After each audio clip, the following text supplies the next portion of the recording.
निवेदन करती हूँ माननीय प्रधानमंत्री जी से कि आज इस अवसर पर हम सबको एक बार फिर अपने आशीर्वाद की छत्र छाया से अभिसिंचित करें। माननीय प्रधानमंत्री जी।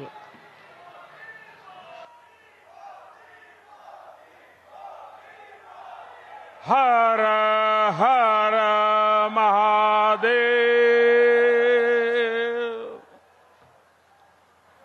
उत्तर प्रदेश के मुख्यमंत्री श्रीमान योगी आदित्यनाथ जी, मंच पर विराजमान यूपी सरकार के अन्य मंत्रीगण, जनप्रतिनिधिगण, इस कार्यक्रम में मौजूद देश के खेल जगत से जुड़े सभी वरिष्ठ महानुभाव और मेरे प्यारे काशी के परिवारजनों, आज फिर से बनारस आवे का मौका मिलल हो। जौन आनंद बनारस में मिलला ओकर व्याख्या असंभव है। एक बार फिर बोलिए, ओम नमः पार्वती पतये हर हर महादेव। आज मैं एक ऐसे दिन काशी आया हूं जब चंद्रमा के शिव शक्ति पॉइंट तक पहुंचने का भारत का 1 महीना पूरा हो रहा है। शिव शक्ति यानी वो स्थान जहां बीते महीने की 23 तारीख को हमारा चंद्रयान लैंड हुआ था। एक शिव शक्ति का स्थान चंद्रमा पर है, दूसरा शिव शक्ति का स्थान ये मेरी काशी में है। आज शिव शक्ति के स्थान से, शिव शक्ति के उस स्थान पर भारत की विजय की मैं फिर से बधाई देता हूं। मेरे परिवारजनों, जिस स्थान पर हम सब इकट्ठा हुए हैं वह एक पावन स्थल जैसा है। यह स्थान माता विंध्यवासिनी के धाम और काशी नगरी को जोड़ने वाले रास्ते का एक पड़ाव है। यहां से कुछ दूर पर भारतीय लोकतंत्र के प्रखर पुरुष और पूर्व केंद्रीय मंत्री राजनारायण जी का गांव मोतीकोट है।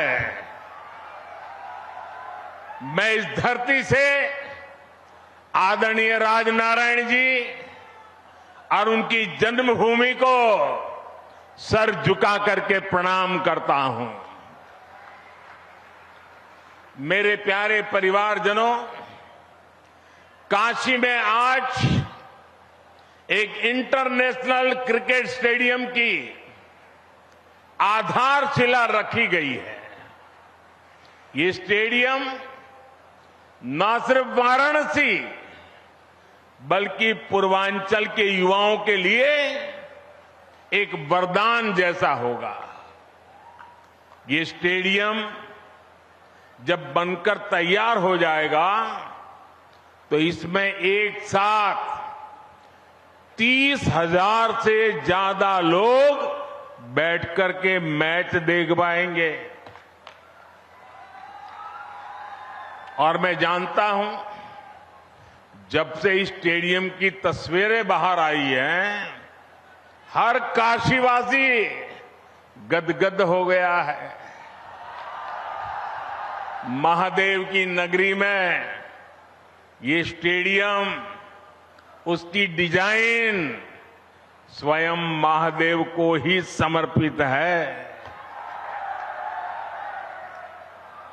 इसमें क्रिकेट के एक से बढ़कर एक मैच हो गए। इसमें आसपास के युवा खिलाड़ियों को अंतर्राष्ट्रीय स्तर के स्टेडियम में ट्रेनिंग का मौका मिलेगा और इसका बहुत बड़ा लाभ मेरी काशी को होगा। मेरे परिवारजनों, आज क्रिकेट के जरिए दुनिया भारत से जुड़ रही है। दुनिया के नए नए देश क्रिकेट खेलने के लिए आगे आ रहे हैं।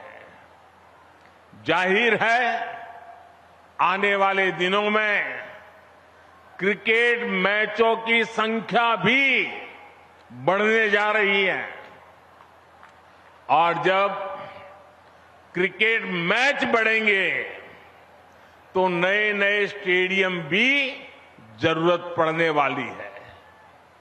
बनारस का ये इंटरनेशनल क्रिकेट स्टेडियम इस डिमांड को पूरा करेगा।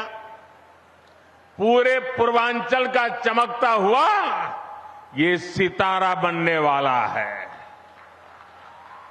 यूपी का ये पहला स्टेडियम होगा जिसके निर्माण में बीसीसीआई का भी बहुत सहयोग होगा। मैं बीसीसीआई के पदाधिकारियों का काशी का एमपी होने के नाते, यहां का सांसद होने के नाते मैं आप सबका हृदय से आभार व्यक्त करता हूं। मेरे परिवारजनों, जब खेल का इंफ्रास्ट्रक्चर बनता है, इतना बड़ा स्टेडियम बनता है, तो सिर्फ खेल ही नहीं, स्थानीय अर्थव्यवस्था पर भी उसका सकारात्मक असर होता है। जब स्पोर्ट्स के ऐसे बड़े सेंटर बनेंगे तो उसमें बड़े स्पोर्ट्स आयोजन होंगे। जब बड़े आयोजन होंगे तो बड़ी तादाद में दर्शक और खिलाड़ी आएंगे। इससे होटल वालों को फायदा होता है, छोटी बड़ी खाने पीने की दुकान को फायदा होता है, रिक्शा, ऑटो रिक्शा, टैक्सी, इनको भी फायदा होता है। हमारे नाव चलाने वालों को तो दो दो हाथ में लड्डू हो जाता है। इतने बड़े स्टेडियम की वजह से स्पोर्ट्स कोचिंग के नए सेंटर खुलते हैं। स्पोर्ट्स मैनेजमेंट सिखाने के लिए नए अवसर बनते हैं। हमारे बनारस के युवा नए खेल स्टार्टअप के बारे में सोच सकते हैं। फिजियोथेरेपी समेत स्पोर्ट्स से जुड़ी बहुत सी पढ़ाई और कोर्सेज शुरू होंगे और एक बहुत बड़ी स्पोर्ट्स इंडस्ट्री भी वाराणसी में आएगी। मेरे प्यारे परिवारजनों, एक समय था जब माता पिता बच्चों को इस बात के लिए डांटते थे कि हमेशा खेलते ही रहोगे क्या, कुछ पढ़ाई वढ़ाई करोगे कि नहीं, यही हुड़दंग करते रहोगे क्या, यही सुनना पड़ता था। अब समाज की सोच बदली है। बच्चे तो पहले से ही सीरियस थे ही, अब माता पिता भी स्पोर्ट्स को लेकर के गंभीर हुए हैं। अब देश का मिजाज ऐसा बना है कि जो खेलेगा वही खिलेगा। साथियों, पिछले एक दो महीने पहले मैं मध्य प्रदेश का एक आदिवासी इलाका शहडोल के आदिवासी गांव में गया था। वहां मुझे कुछ नौजवानों से मिलने का अवसर मिला और मैं सचमुच में वहां का दृश्य और उनकी बातें सुनकर के इतना प्रभावित हुआ। उन युवकों ने मुझे कहा कि ये तो हमारा मिनी ब्राजील है। मैंने कहा भाई तुम मिनी ब्राजील कैसे बन गए हो? बोले हमारे यहां हर घर में फुटबॉल का खिलाड़ी है। और कुछ लोगों ने मुझे कहा कि मेरे परिवार में 3-3 पीढ़ी नेशनल फुटबॉल प्लेयर रही है।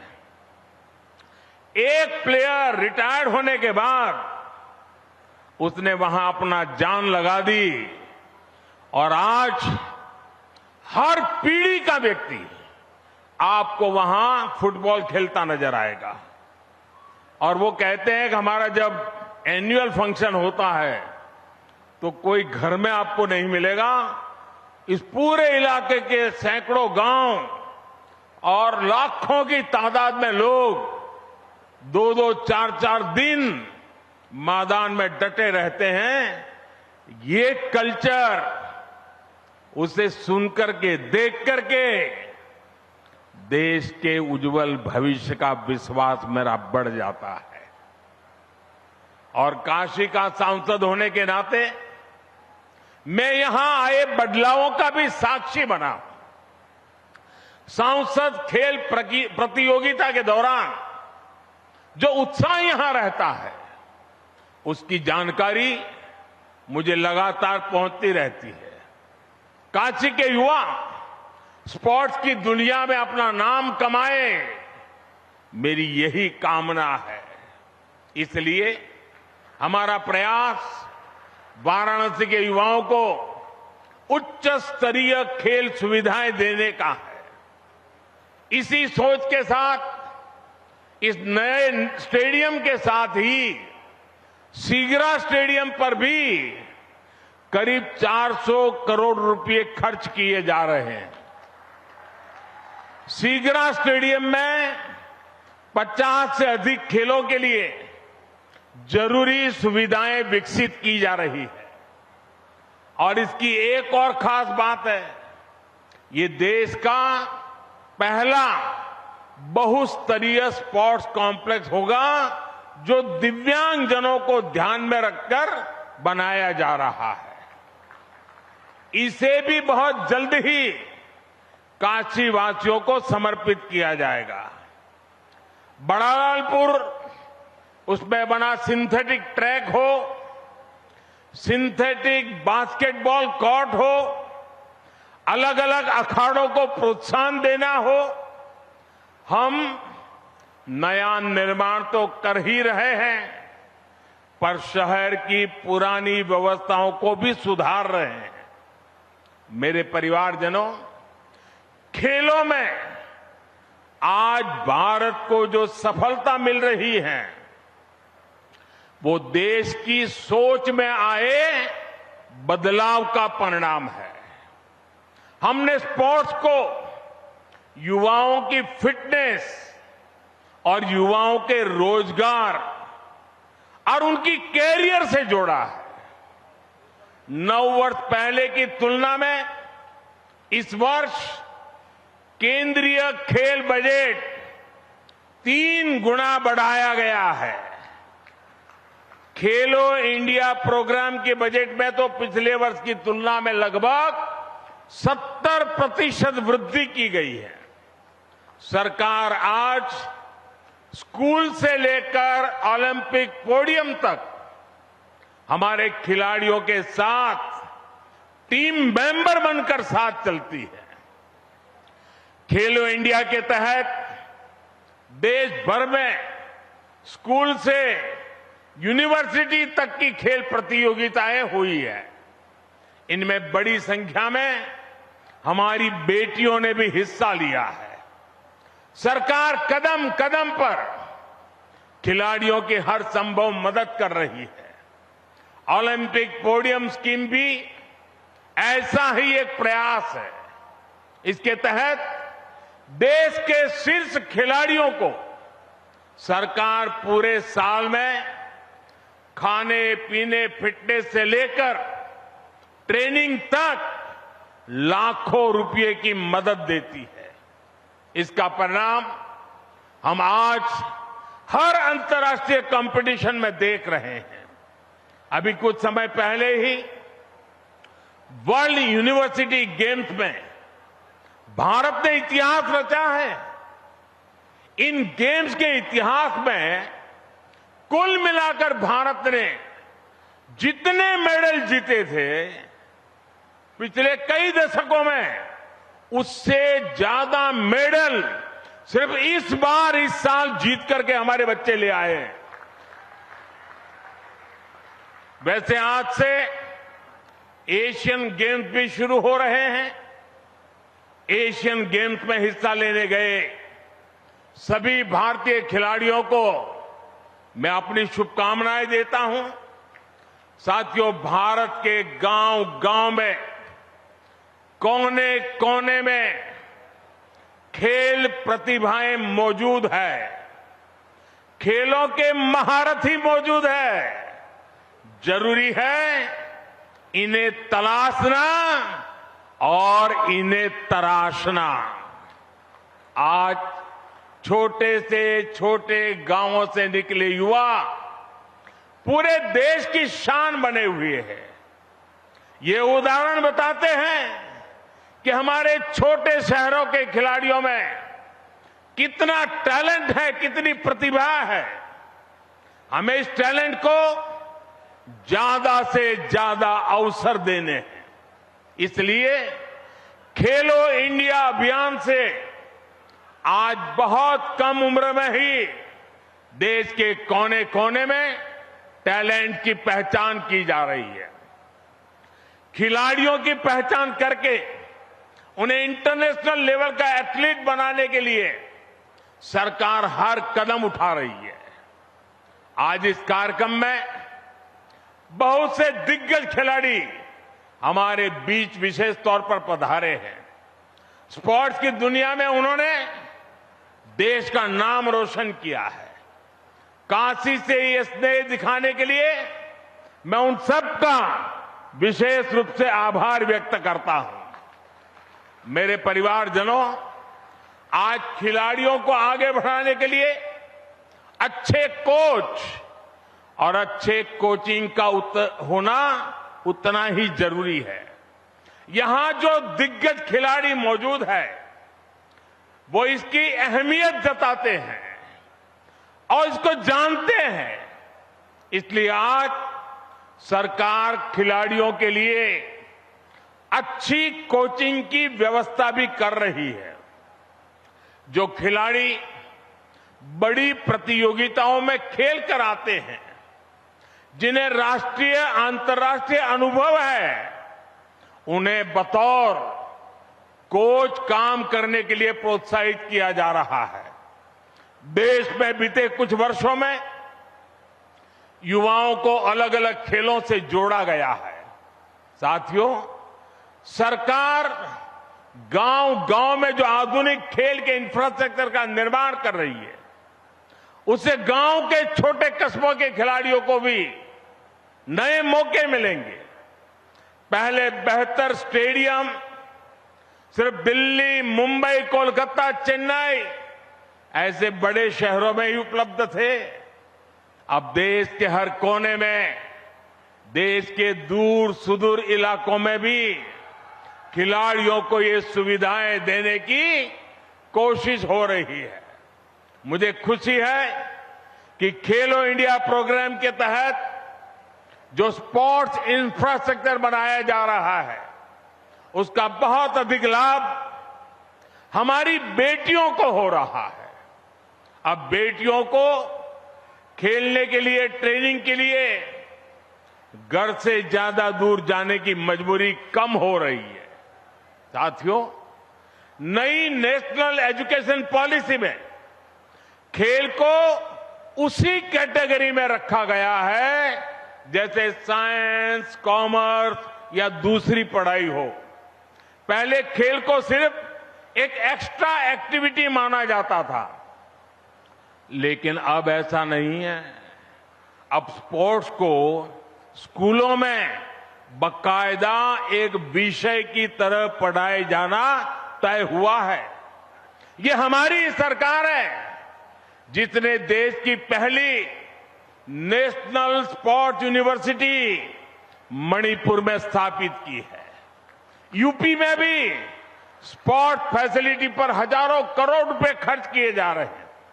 गोरखपुर के स्पोर्ट्स कॉलेज के विस्तार से लेकर मेरठ में मेजर ध्यानचंद खेल यूनिवर्सिटी बनाने तक हमारे खिलाड़ियों के लिए नए स्पोर्ट्स सेंटर बनाए जा रहे हैं। साथियों, देश के विकास के लिए खेल सुविधाओं का विस्तार बहुत आवश्यक है। ये न सिर्फ खेलों के लिए बल्कि देश की साख के लिहाज से भी महत्वपूर्ण है। हम में से कई लोग दुनिया के कई शहरों को सिर्फ इसलिए जानते हैं क्योंकि वहां पर बड़े अंतर्राष्ट्रीय खेलों का आयोजन हुआ। हमें भारत में भी ऐसे सेंटर बनाने होंगे जहां ऐसे अंतर्राष्ट्रीय खेल आयोजन किए जा सके। यह स्टेडियम जिसकी आधारशिला आज रखी गई है, खेलों के प्रति हमारे इसी संकल्प का साक्षी बनेगा। ये स्टेडियम बस ईंट और कंक्रीट से बना हुआ एक मैदान नहीं होगा, बल्कि ये भविष्य के भारत का एक भव्य प्रतीक बनेगा। मैं खुद को भाग्यशाली मानता हूं कि हर विकास कार्य के लिए मेरी काशी अपना आशीर्वाद लिए मेरे साथ खड़ी रहती है। आप लोगों के बिना काशी में कोई भी कार्य सिद्ध नहीं हो सकता है। आपके आशीर्वाद से हम काशी के कायाकल्प के लिए इसी तरह विकास के नए अध्याय लिखते रहेंगे। एक बार फिर काशी के लोगों को, पूरे पूर्वांचल को क्रिकेट स्टेडियम के शिलान्यास की मैं बहुत बहुत बधाई देता हूं। हर हर महादेव। धन्यवाद।